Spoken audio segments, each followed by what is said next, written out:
Bismillahirrahmanirrahiim wacan oo wanaagsan daawadayaal halkani waa wehel cusub media ku soo dhawaada wararkii ugu dambeeyay dagaal beeleed khasaare badan geystay oo maalintii labaad ka dhacay deegaano ka tirsan gobolka Galgaduud ee bartamaha Soomaaliya. Warar dheeraad ah ayaa ka soo baxaya khasaaraha ka dhashay dagaal beeleed saacadihii la soo dhaafay ka dhacay deegaanka Xarar Xeyle oo ka mid ah deegaanada hoostaga degmada Ceelbuur ee gobolka Galgaduud. Dagaalka maanta ka dhacay deegaanka Xarar Xeyle ayaa ahaa mid daba socday dagaal shalay halkaas ku dhex maray labadan maleeshiya beeleed oo ka soo kala jeeda degmooyinka Gurceel iyo Ceelbuur ee gobolka Galgaduud. Waxaana la sheegay in dagaalka uu salka ku hayo dhul daaqsimeed.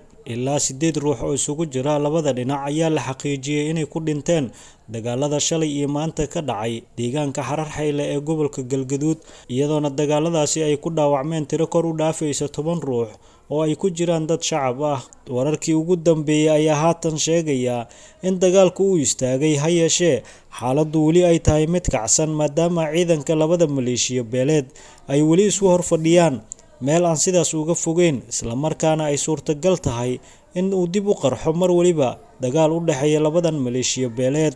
Ma jirto wax war ah oo ka soo baxay dhanka maamulka Galmudug oo ku aadan dagaal beeleedkan khasaaraha kala duwan geystay ee shalay iyo maanta ka dhacay deegaanka Xarar Xeyle ee gobolka Galgaduud. Mid ka mid ah dadka deegaanka oo la hadlay warbaahinta gudaha ayaa sheegay in dagaalku uu yahay mid marba marka ka dambeysa sii xoogeysanaya, isla markaana ay dagaalka sii hurinayaan kooxaha Al-Shabaab ee ku sugan degmada Ceelbuur ee gobolka Galgaduud. Ugu dambeyntii, deegaanada iyo degmooyinka ka tirsan gobolada Galgaduud iyo Mudug ee maamulka Galmudug waxaa inta badan ka dhaca oo ku soo laalaabta dagaal beeleedyo dhex mara beelaha walaalaha ah ee wada dega deegaanada maamulkaasi Galmudug.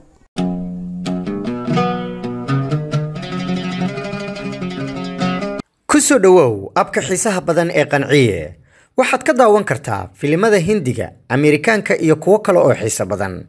hadday ahaan lahayd musalsalada Hindiga, Turkida ama Ameerikaanka oo af Soomaali lagu turjumay. waxaan ka marnayn ciyaaraha live-ka ah oo aad ka daawan kartid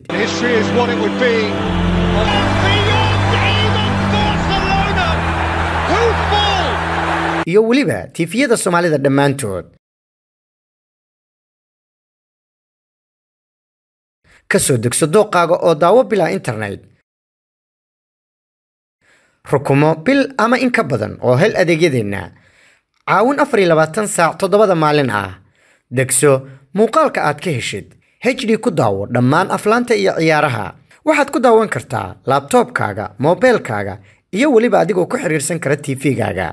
haddaba ha moogaan qanciyaha bulshada oo booqo Play Store-ka kuna qor qanciye.